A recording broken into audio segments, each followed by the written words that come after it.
Hey, what's up, everybody? Hey, welcome to Sun Tzu Auto War Nuggets with Big Nard. I'm actually we're reading the Big Nards. We're reading the Big Nards. We're reading the Sun Tzu Auto War. Hold it up for all of you guys who are new. Auto War is the Shambhala Dragon Edition by Thomas Cleary. If you got the book, pull it out. Let's read it together. All right. So also just want to go over a few things in regards to what we do. Again, this is for all the people who are just joining us. What we do is we read Sun Tzu. Uh, we read a caption of Sun Tzu. I give my Bernarderisms, a Bernard commentary, and then I read the commentary that are left by other generals and warriors of that time frame. Again, Sun Tzu, 500 BC. So we're talking about 2,500 years ago. These are wise words of wisdom, and we're going over them. And this is like some really good reading. So first of all, I want to ask a quick question because I'm testing as well. So I'm testing the setup. I added the ring light just to see improve the lighting. I did notice that the quality of the video that's being recorded is not as good as what I have here. So I just got to check out something up with my internet connection. That has to be an internet connection problem or a CPU related issue. But definitely got to check that out because it looks like the quality is definitely not the same. So with that being said, let me just do a quick check here. Sorry about that. Just to see if I can increase it. Look at wow, that quality is terrible. So let me see. Let's see if we can do higher picture quality. Let's see if this changes anything. Yeah, so the picture quality is terrible. So that means I'm assuming that the stream is running into an issue because when I looked at the videos, the qualities is not good at all. It's not like what I'm seeing here. So definitely have a problem with that. We'll definitely look into that, see what we could do to fix that. But in the meantime, we're more focusing on my face. I'm saying you can. This is just to see that reaction, but we're really here for the commentary and the wording. Hopefully, right? So let's begin. All right, so we're on page. Actually on page 104. So we're starting on page 104, and let's begin now. Give me 1 second. All right, so it actually starts with so. So in the case of those who are skilled in attack, their opponents do not know where to defend. In the case of those skilled in defense, their opponents do not know where to attack. In attack, their opponents do not know where to defend. In the case of those who are skilled in defense, their opponents do not know where to attack. Yeah, no, this is perfect. And then the general thing is you want to be proficient in both, right? So, but this is pretty straightforward. If you're skilled in attack, their opponents do not know where to defend. What? I had to do a double take. If you're skilled in attack, their opponents do not know where to defend. In the case of those skilled in defense, their opponents do not know where to attack. Okay, yeah, that makes sense. Yeah, so again, man, I'm gonna be relating a lot of this to Call of Duty because we was playing tonight, and there was one situation where somebody was asking me a question because we were trying to decide where should we go, and one of the guys said that they said, wait a minute, they actually know where we are.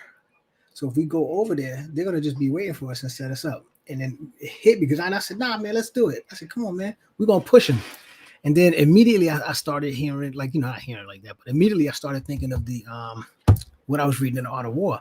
And then I said, you know what? I agree with you. Because if we actually run towards them, we'll be running basically into their trap. Or they have the upper hand because they're waiting for us. But we want people to come towards us or come to us. You don't really want to go to somebody while they're waiting and they're rested. They got their positions and they just sitting there waiting. So that actually happened. And it paid off a lot. But I actually, the Art of War, it directly applied. So this reading has already benefited me in Call of Duty. Plus, it's definitely going to be a benefit me in life. So I'm hoping the same thing happens with everybody that's listening to this. All right, so yeah, so that was pretty much it, man. Yeah, so if you're good at attack, they don't know where to defend because you're normally going to attack the weakest, the weakest, the link. Like so, wherever they lacking, any gaps they have, you attack the gaps. So if you're skilled in attack, they don't know where to defend because an attacker person will come where they're not defending right, so they don't know where to defend. That's why this stuff that he say is a small sentence, but it has so much information packed within it, and there's a lot of things that interconnect with everything else. And so even though they're simple yet they're simple yet deep. In the case of in the case of those skilled in defense, their opponents don't know where to attack because if you're strong defense, you're like, damn, where the hell do we attack? They got everything covered, dude. That's why I said I love this, man. So let's go. That's the Bernardo. That's me. Let's see what Cacao thinks. He says this means true information is not leaked. That's it. Mayo Chin says those good at attack do not divulge their operational secrets. Those good at defense prepare thoroughly without gaps. All right, so then let's go to the next one. And whoa, I must have skipped this one. Did I? Let me see. I made a mistake. I literally skipped. I skipped one. So what we'll do is I'll add that in later. But for now, I'll just read it. So the next one is not on this one on page 105. That's the next one. I actually forgot to type this one in because I'm actually typing them in. Be extremely subtle, even to the point of formlessness. Be extremely mysterious, even to the point of soundlessness. Thereby, you can be the director of the opponent's fate. Man. Yeah, be extremely subtle, even to the point of formlessness. Man, like you're so subtle that they don't even see you. You're so mysterious that you're soundless. Thereby, you can be the director of the opponent's fate. And listen, man. That's why I said this guy is good, man. Because man, like you're like not, soundless is just a metaphor, but if they don't even know you exist, then it's and you're skilled. Oh, forget about it. It's almost instant fate for the opponent, right? So it's basically goes back to the sneak attack. And in the essence of most of this is always do sneak attacks. Always do surprise attacks, ambush sneak attacks, as opposed to going head on. Like that's the primary function is be cunning and do sneak attacks. Man, that's the general theme that I'm getting right now, unless it changes, but that's what I'm picking up. So that's the gist, man. So if they don't see you, they don't see where you're coming, they don't know where you're gonna come from, or you attack when they don't least expect it. It's almost that's when and they use the same theme as well. Excuse me, throughout the book, where if you plan and you prepare and you're skilled and you train properly to be invincible in the sense of being as good as you could possibly be, then you can almost determine who will win that fight. And I go back to the same thing I said about boxing. When we look at certain fighters, he said this fighter against that fighter, we pretty much we know who's going to be the winner of this fight because we know how dedicated they are versus the other person. So if you hear a fighter going out drinking, a party, like Adrian Broner was a good example. He was always flashy, going out, not staying on his game constantly, like a Floyd Mayweather or a Terrence Crawford.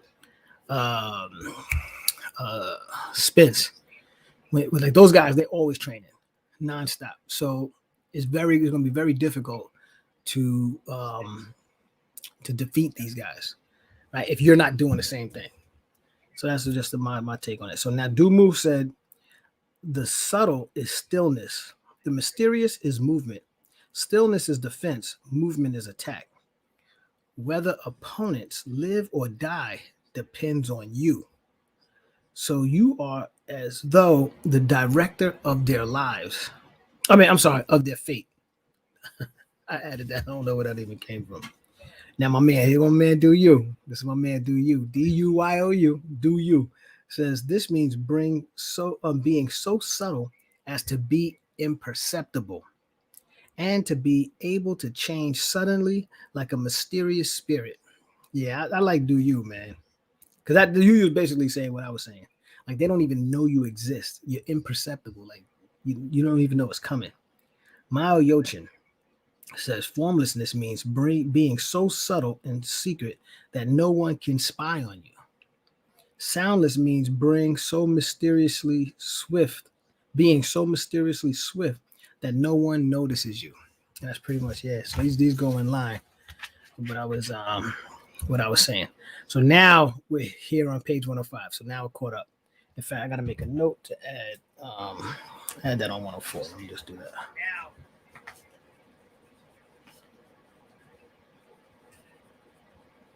Sorry.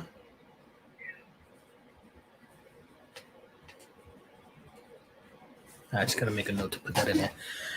All right, so now to advance irresistibly, push through their gaps, to retreat elusively, outspeed them.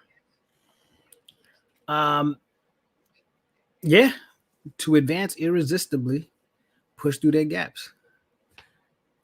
To retreat elusively, outspeed them. Yeah. So listen, man. This is like I said. This is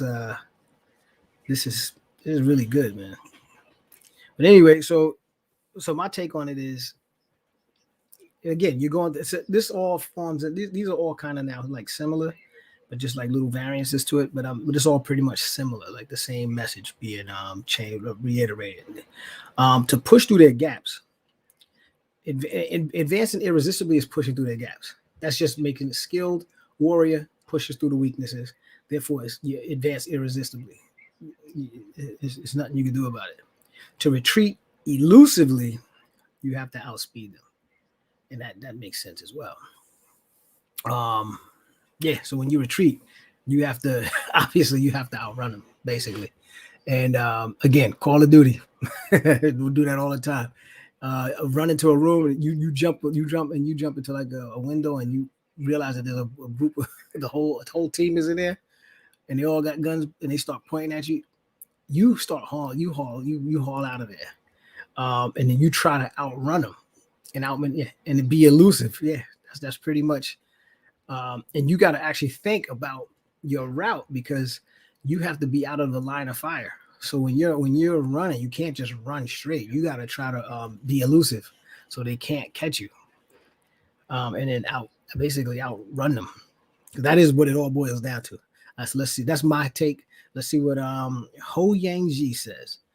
If your forces push through the opponent's gaps as they move forward and take advantage of speed when they retreat, then you can overcome the opponent while the opponent cannot overcome you. Yeah, he says, if your forces push through the opponent's gaps as they move forward and take advantage of speed when they retreat, then you can overcome the opponent while the opponent cannot overcome you. And that's like goes into the invincibility aspects. That's what they mean by invincibility, in my opinion. So Zhang Yu says, at a standoff, if you rush in and strike when you see a gap, how can the enemy fend you off?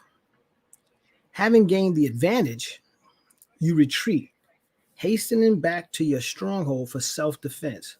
Then how can the enemy pursue you? Military conditions are based on speed. Come like the wind, go like lightning, and opponents will be unable to overcome you. All right, Zhang. All right, I like that, Zhang Yu. All right, so then we go to the next one, and then we have is therefore in front of that. So I forgot the word therefore, but therefore, when you do not do battle, even if you draw a line in the ground to hold. What? All right, I must have made. Listen, I must have been late because I'll be doing this at like right now it's 5, almost 7 in the morning, and I'm still up. So I must be doing this. I know I'm doing it like late in the morning because I just missed another paragraph. That's why I'm looking at that and I started. All right. So sorry about that. Now I'm one of the ill prepared. I'm one of the ill-prepared opponents who these are gaps in this segment here. So these are gaps, man. So now this is what you're seeing. So I'm actually being defeated by the live right now. All right, so let's say we're gonna go back. So this one again on this page, there's actually 3 quotes. Normally it's 2, so I must have not. Actually, it was it's 3 quotes. It's normally 2, sometimes 1, normally 2, but very rarely 3. So that's what I must have did. But anyway, so I'm gonna go back again because I skipped one again. Therefore, when you want to do battle, even if the opponent is deeply entrenched in a defensive position, he will be unable to avoid fighting you, attacking where he will surely go to the rescue. Let me reread that. Therefore, when you do, excuse me, do it over. Therefore, when you want to do battle, even if the opponent is deeply entrenched in a defensive position, he will be unable to avoid fighting if you attack where he will surely go to the rescue. Man, you see what I'm saying? Dude, this is crazy. This is good, man. When you want to do battle, so it's like every word matters. Like when you want to do battle, even if your opponent is deeply entrenched in a defensive position where you can't go in there and do battle, he'll be unable to avoid fighting you if you attack where he will surely go to rescue. Now, in some parts of the book, they say attack the food supply, attack water, their water supply. That's what they're talking about. So if I'm in a highly defensive position and you destroy my lack of resources like food and stuff like that, then I have no choice but to fight. And then I would have to think strategically that what risk do we take in order to rescue? That's why I use the term rescue. We need to rescue our resources. So you can have a whole contingency, and you're gonna have to. So they're like basically force your hand. There's nothing you can do. If we stay here and defend ourselves, we're gonna run out of rations and run out of food, munitions, or whatever. You're gonna run out, and you know that if you run out, then and they have all this, that's like a lose-lose situation. Well, a win-lose, but you're losing. That's a losing situation for you and your team, your squad, whatever. So if they attack something that you love, or that you not love, but if you need to survive, then you're definitely going to go to the rescue. Because I would do that, right? So that's pretty good, man. So let's see what Cacao. Oh wow, I never seen this one. You got a Cacao and Lee Kwan. I don't know if they said this together, but they look like they're both responding under the same response. It says cut off their supply routes, guard their return routes, and attack their civilian leadership. That's all they said. But again, supply routes and guard their return routes so they can't get back. Yeah. Cut off their supplies, they're gonna go there, and then now, even if they get there, you cut off their return routes. Yeah, these guys are vicious, man. So Dumu says if you are on your home territory and opponents are invaders, then cut off their supplies and guard their return routes. If you are on the opponent's home ground, then attack the civilian leadership. Let me reread that. This is Dumu saying, if you are on your home territory and your opponents are invaders, then cut off their supplies and guard their return routes. If you are on the opponent's home ground, then attack the civilian leadership. Okay. All right, so now back to next one. Let me make sure. Hopefully I got this. Oh, that is the one. That's the one that I had there. All right, so now we're caught up again. When you do not want to do battle, even if you draw a line in the ground to hold, the opponent cannot fight with you because you sent him off on the wrong track. I'm gonna read it again, man. When you do not want to do battle, now the first one was when you want to do battle, they can't do nothing about it because then you attack those positions. Now, I mean that's when you want to do it, that was the one that was before. Now this one says when you do not want to do battle, even if you draw a line on the ground to hold, The opponent cannot fight with you because you set him off on the wrong track.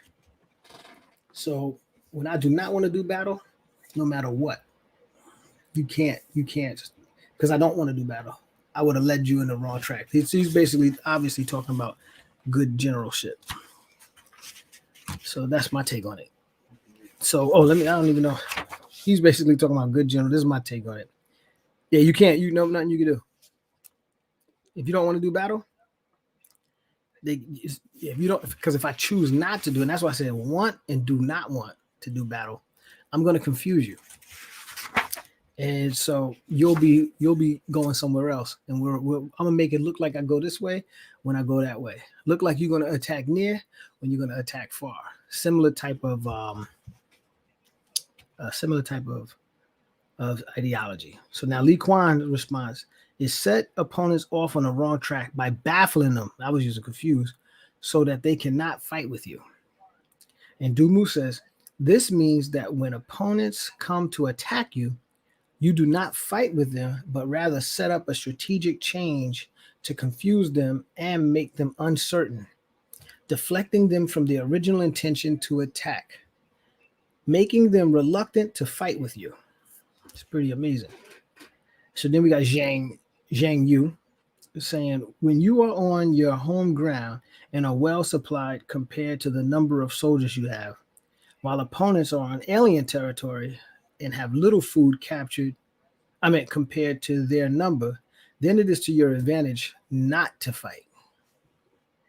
Wow, right?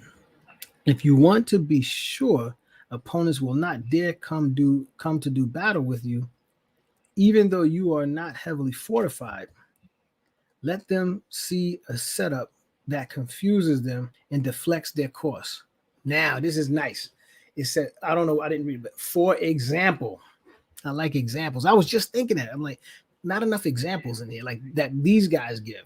Definitely would like to have had them give more examples of situations. There's a few, but not a lot. But it would have been nice if they would have gave more examples. So here we have an example. So let's take a look at this example right here. I don't know what it's going to be, but for example, when Sima Yi was going to attack Zhuge Liang, Zhuge took down his flags and put away his battle drums, opened the gates, and swept the road. Yi suspected an ambush, so he withdrew his forces and fled. Bam, bro. Good example, man. I'm going to read that example again because we don't got a lot of them. He says, for example, when Sima Yi was going to attack Zhuge Liang, Zhuge took down his flags and put away his battle drums, opening the gates and swept the road. Yi suspected an ambush, so he withdrew his forces. Yo, my man knew that he was going to be under attack. Took the battle drums, because that means, oh my God, took down the flags, because everybody's boisterous, right? So now he's not showing any boisterous, not showing any signs of strength, but the dude most likely knows he has a strong army. Then he swept the roads and opened the gates. And these dudes are like, see? And they're like, hell no, I ain't going. Man, that's the biggest setup. I ain't going in that shit. You know what I'm saying? That's like a haunted house with the doors open. I ain't doing it. I ain't going. First of all, I ain't going in a haunted house with the doors closed. But a haunted house with the doors open, I ain't definitely not going in there, man. And the doors open by themselves. So the doors open by themselves? Hell no. That ain't happening. So this is what my man's thinking. Yeah, I'm with you, man. Zhang Yu, for real. That's nice, though. But that's a good example, though. You open the gate, you got everything. They're like, you know what, man? I ain't messing with you. Yeah, something ain't right. That's the confusion part, because I would be confused, too.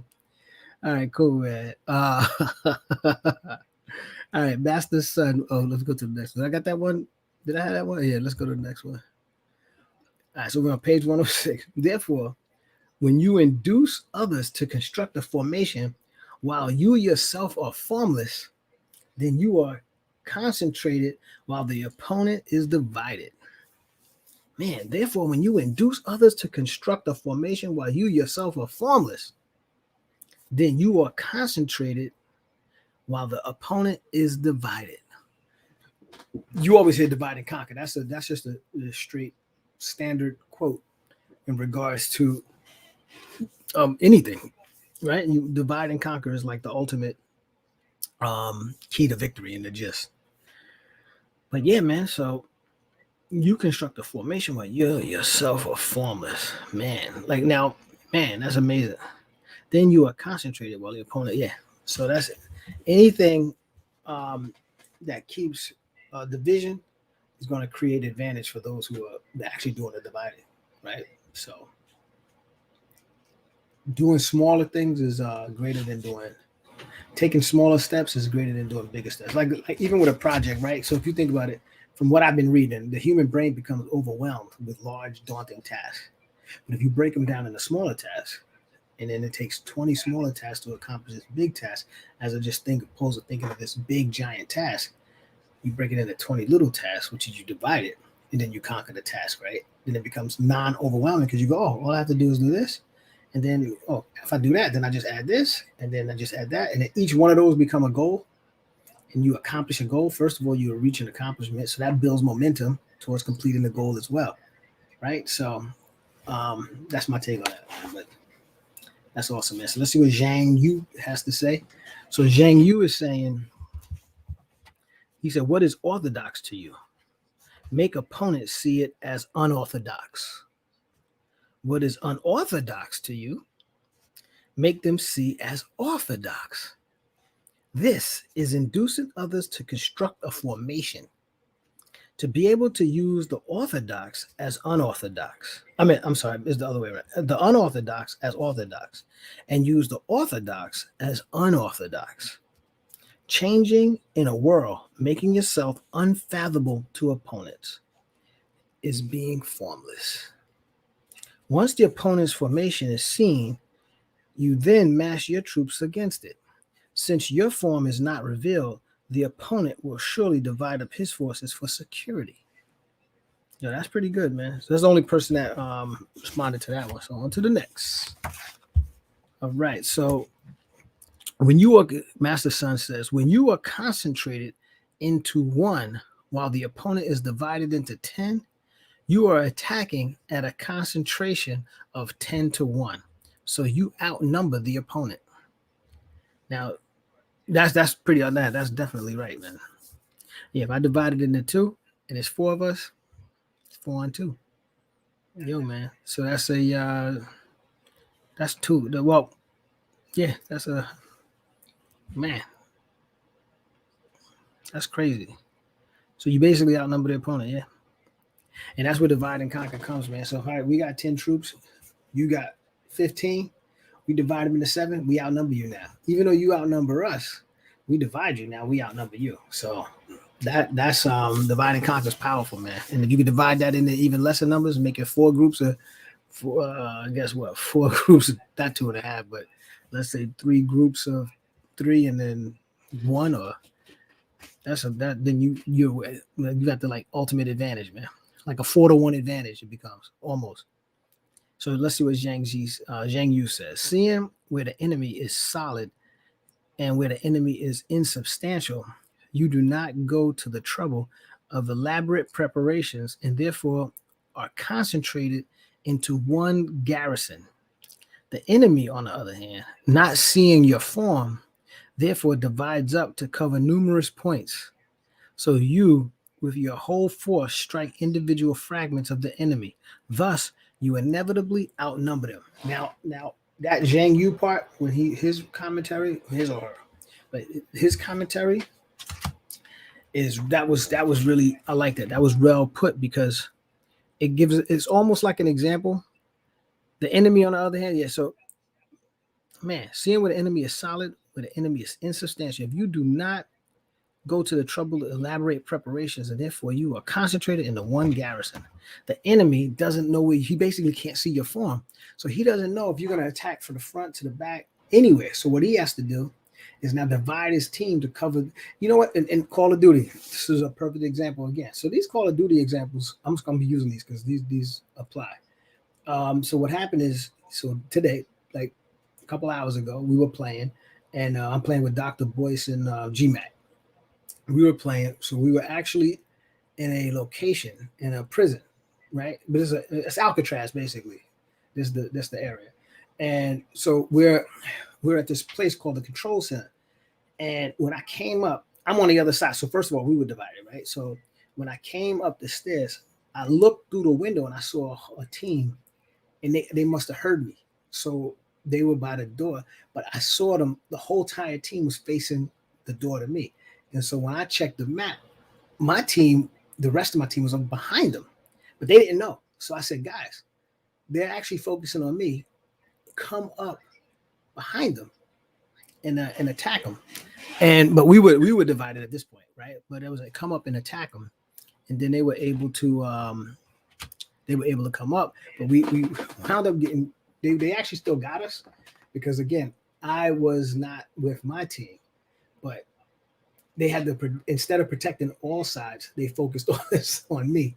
But when we're doing it, a lot of the times, I was kind of going to the point of when we're in a position and there's multiple entrances. Now we're not forcing out, like they had their whole team focused on one interest, but they left a gap in the back. See, that was a gap. When they talk about the gaps, they had a gap.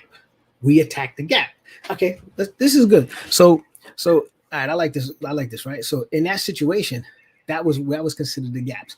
They were all focusing on the direction that I'm coming at them because they heard me, but they left the entire back side open. Like they were not even looking, they didn't even think of what's behind them. So that's considered a gap. And then I saw the gap, and then I told my other team, hey, attack the gap. Like now I'm bringing it into Art of War talk now. So they went to attack the gap. Now one of the team members made a mistake and fired off because he thought he saw something. And then now it drew their attention, but now it divided them. So now you have two different locations. Actually, they had three that they have to try to protect. So, and we were playing with teams of 4, right? So 4 people trying to protect 3 different entrances becomes difficult. But when they saw me in one, they were all concentrated at me. So I had no chance of surviving. But when they divide, then I could come in. So in that same situation, so I actually was killed, and then was able to you come back. But I was able to come back, but because I knew they were still there, I came down through a different door, and then the entire team was right in front of me because I knew that they were facing that way. Now, the bad part of that is I had a shotgun, and for some reason, man, I don't know how it happened. I didn't kill any of them. Like I was shooting, and I didn't get any of them. So, but theoretically, that's when he's talking about skilled warriors, because I was not skilled with that shotgun. But a skilled warrior would have wiped the whole team out. Me, I don't know. I ain't killed none of them. So, in the gist of that one, but that's the gist in the Call of Duty. So, I'm gonna close it off on this one, but I'm gonna end it on that Call of Duty note. And what I like that's the gist of it. So I'll definitely end it on that Call of Duty note. And that's pretty much what happened. That's a good example. But now I'm liking the examples. I like examples because it gives us an idea, because we're not in that time frame, and I'm sure there may be some generals, army generals watching, but or generals of different military generals around the world might be watching this to pick up on my insights to see what they should do in their military activities. But yeah, it's good to get that those examples. I definitely like examples, so I'm kind of going to lean more towards examples. Also, let me know if you're interested in the examples as well. I'm gonna try to see if I can find examples, or like in my commentary, give examples of what I think. All right, so we're gonna close it right there. I just want to run through the quick shout out. I'll call quick shout outs, but definitely check it out. Check us out at gotea.com. Check out the site, check out the blog, check out the music. Let me know what you think. Also talk about my brothers that I'm talking about when we're playing the gaming, because eventually, like I said, I'm gonna be pushing the gaming thing as well. So check out Dr. Boyce Watkins.com. He's on Twitch, Dr. Boyce Watkins, Twitch, Dr. Boyce Watkins, and then we got GMAC, and he's the GMaculateGaming.com. Check him out. We consider him the general, because he's the seasoned veteran of Call of Duty, man. So we learn a lot from him. And definitely you could join and learn a lot from him as well. And you can check out the site, and Do that as well. You can watch us play. Twitch TV, BigNard007.com. I'm definitely going to be adding it here as well. Some of the games. Just got to get a little, got to get to it. And definitely, I appreciate you guys. Thanks for listening. Thanks for being here. Sun Tzu, Auto War Book Nuggets. Let me know what you think. Hit the like button, subscribe, all the good stuff. And then let's just see how everything comes along, right? So the goal is to see how we progress in this aspects, and then we'll take it from there. All right. So I definitely appreciate you guys. Again, thanks for checking me out. Glad to have you. We'll say good morning, good evening, good night, good afternoon, and hey, hope everybody has a blessed day. And see you guys tomorrow. Take care.